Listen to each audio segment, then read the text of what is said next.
วัสดีทุกคนเนาะแล้วคลิปนี้เนาะมีรถดีราคาถึงมานำเสนอคือเก่าส่วนวิทยากรนี่หมายความว่าห่างหายกันไปหลายเติบเนาะเพราะว่าไปเลือกรถมาให้พี่น้องได้เบิ่งเนาะเฮาไล่มาแล้วเนาะรถดีราคาถึง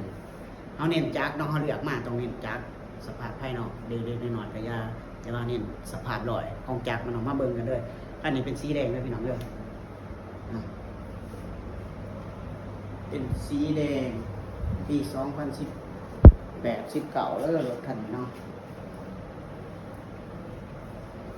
เป็นรุ่นดิสเบรกหนังสือมีครบเด้อหนังสือมีครบคือเก่าเนาะป้ายเป็นป้ายสวรรณเขตเอามาฟังเสียงนำกันเบิ้งเป็นแนวไร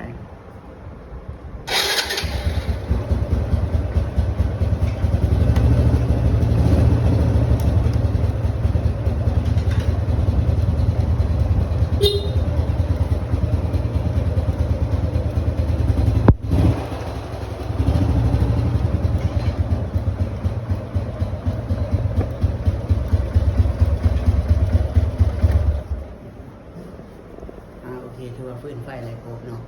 สภาพจากดีซีเริ่มจากโรงงานมีบางส่วนเขาเปลี่ยนออกเป็นกลางปลาเป็นอย่างนี้ครับเปลี่ยนออกใหม่ๆเนาะเป็นแบรนด์